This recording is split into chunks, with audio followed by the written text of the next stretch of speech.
Hey guys, Max here, and yesterday was a rocky day for the markets. It feels like months ago that we had that 3-week bull run where stocks were all green, but it's clearly gone now. It's no longer the case, and markets are back on the downtrend, sort of. Corporate earnings season is just starting, and we will have huge amounts of influence over asset prices. Of course, it started yesterday with Netflix and with Tesla. They both had their earnings. Awful results for Tesla, saw that stock tank almost 40% over a couple hours at one point. That company is no longer even worth $100 billion.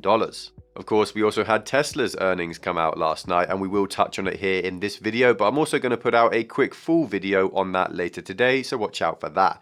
Now, the markets themselves, what actually happened? Well, it was just a bit of a shaky day. Most stocks were fine, but some were very bad. The S&P 500 on the whole didn't actually really move much. The Nasdaq though fell by 1.5%, mostly because of Netflix's really poor reports and the fears that that's going to ripple across and be felt by other tech companies too. Yep, in general, tech did bad under these fears of bad earnings reports to come. Netflix is seen sort of as a bellwether. People don't really pay for Netflix, then what else might they not pay for? That sort of idea. Now, bond prices actually rose a little bit and yields fell, bucking the trend. The US 10-year Treasury is currently sitting at 2.84% after falling 10 basis points. Now, that is still a crazy high number. Let's not forget, it's far higher than it was last week and the week before that and the week before that. Really, that's the highest number we've had in 4 years now, except for just 2 days ago. Other bond yields fell too across the world really. The British and the German 10-year yields fell 5 basis points each, but again, they're still comparatively very high compared to where they were over the last few years. Oil prices have stayed high, sadly enough. They did fall a little bit, but not by too much at all. WTI crude is sitting at $103 a barrel right now, and Brent crude is sitting at $108. No hope for seeing prices actually falling much further than that, but natural gas prices are starting to fall a little bit as we are getting pretty clear signals that Russian natural gas is not going to be shut off from the world and it will keep flowing no matter what, so that may help this energy crisis just a little bit. Now, gold prices have fallen slightly a little bit too. They're currently sitting at about $1,950 an ounce. Still very high, comparatively again, compared to where we were over the last few years. Far, far higher. The days of $1,800 an ounce gold is gone, apparently, and it doesn't seem like it's coming back either. Finally then, for the crypto world, what's going on? Well, it was a slightly strong, just a decent day across the board. Bitcoin is now sitting at $42,000 and Ethereum at $3,100. On the whole, the crypto market has recovered from that flash crash a few days ago, and they're back to where they were sitting prior to it. Altcoins, again, is the same sort of story. They've mostly recovered from that small little crash. Now, Netflix was, of course, the big news for yesterday, and there is already a full video out on my channel if you missed it. In short, though, their report was really bad. They lost lots of subscribers. They missed their earnings targets. Netflix is literally no longer a growth company. It's now a shrinking company, and it's not even like it's paying a dividend either. The company and its share price, of course, took a massive hit yesterday. As I said, almost 40% at one point, because why would it be priced like a growth stock when it's not growing? It used to be close to $700 a share. Now it's closer to $200 a share. A ridiculous collapse in price over the course of the last year. We covered all of this yesterday, so seriously, if you haven't stayed up to date, you don't know what's happening, then go watch that video first. There are just a couple new bits since then though. The first is this claim that Netflix might be looking like a target for a takeover, and this is entirely feasible. Netflix has huge running costs and not much profit and no growth anymore, and it's even getting a little bit controversial. Now, the ideas here are that Apple, Amazon, or Disney, basically another company, might buy Netflix out, take it private, or just take a large share in it itself and integrate Netflix with their own systems. The most likely targets with this are going to be Apple TV or Amazon Prime Video, of course. Apple is sitting on over $200 billion in cash, so they could literally buy Netflix outright right now without even blinking. But Amazon only has about $60 billion. They could buy out Netflix as well, but they would have to use leverage or some other kind of fundraising. Now, Apple TV, for example, is pretty undeveloped, actually, and Amazon Prime is a little bit less so, but they would both seriously benefit if they added Netflix to their portfolio, and they could combine their content and even probably combine subscriptions. Right now, there are, 10 or 15 different streaming sites for $10 or $15 a month each. And 5 years ago, we only had one or two to subscribe to. So, in my opinion, it's pretty clear that consolidation of this market is coming. It's just a little bit inevitable. It will be like cable TV in 10 years, where you buy services from one company, say Apple or Amazon. You'll get music streaming, you'll get your TV, you'll get your cloud storage, and maybe even a phone contract to top it off, all on this one contract.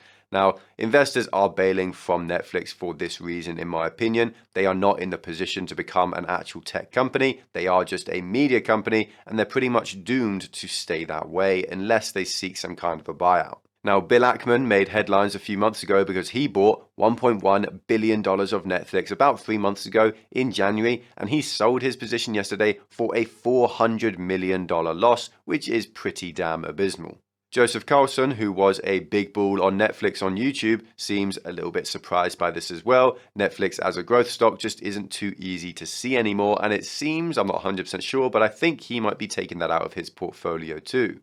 It isn't just Netflix who's getting hurt by this poor earnings report though. Investors are also worried about similar companies in that sort of industry. If Netflix isn't growing, for example, can Disney Plus and Roku continue to grow? Well, investors think maybe not. So both of those stocks, Disney and Roku, are down about 6% yesterday on this Netflix news alone. Now, Tesla actually came out and released their earnings too, after hours as usual, but before releasing them, Tesla had fallen about 5%, again, just on this bad sentiment from the Netflix earnings. After hours, though, on their good earnings report, they have risen by about 5% so far. In short, though, it was just a really good, solid level of growth in Tesla's report. They saw $3.22 of profit a share compared to $2.27 expected. They saw $18.8 billion of revenue compared to $17.9 billion in expected revenue.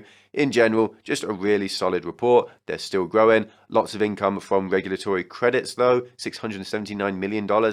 Is that a good or a bad thing? Well, it's kind of hard to say. It's not really sustainable in the long term, but that isn't a reason to not make that money now while the grass is green. Tesla has stressed supply chain disruptions that still might be an issue, but growth is happening anyway. Elon said that Tesla is still supply limited and not demand limited, but we all knew that anyway. Still, it's some nice affirmation. There is lots more to talk about Tesla, to be honest, and of course, this full-length video will be out later today. Now, a very quick moment about the Ukraine war. There has been speculation about a showdown in Donbass after Mariupol is finally taken. Basically, the Ukrainian army defenders are just in Azovstal, the industrial huge steel factory with basically nuclear bunkers for its 30,000 workers that was built in the Cold War. This compound is easily defendable, and there are an estimated 1,000 to 2,000 Ukrainian forces there. Putin and Russia would likely lose thousands more men trying to take this compound, so Putin has basically said they're just going to starve them out, they're not going to storm it, and this is probably because they couldn't really. This does also hold up Russian troops. It means that the Donbass showdown is a little bit less likely for the next couple of weeks, although there is still that acceleration factor because Russia clearly wants some kind of a victory for their May 9th Victory Day parade. This is slightly steady news for the markets. It's probably seen as quite reassuring that the rest of the conflict isn't going to pick up until Mariupol is actually solved. The only problem with this is that markets don't really seem to care about Ukraine all that much really anymore. It's all about inflation, corporate earnings, especially right now, monetary tightening and recession risks once more. Now, Russia is, though, determined to keep the West on edge, including our markets. They test-fired a new nuclear-capable ICBM. To be honest, though, it's really not that important. Russia's new nukes don't really change anything compared to the old nukes. It's just indicative of Putin's desire to keep the West destabilized, including our markets.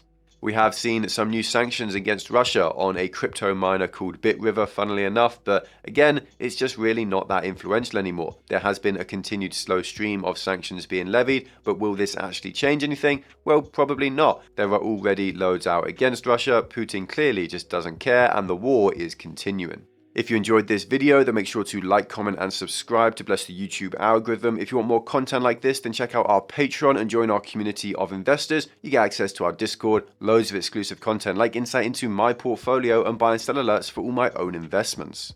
There's a link in the description to masterworks.io, a site that can help you protect your portfolio against inflation through fractional shares of art from world-famous artists like Banksy. Art has historically proven to be uncorrelated to the markets, so it's a really valuable resource with the markets on the brink. It's completely free to sign up, so make sure to check it out. There's also a link in the description to BlockFi, which will give you up to $250 in free Bitcoin when you use it. You can also get over 7% interest on stablecoins to protect your hard-earned cash from being eaten away by inflation.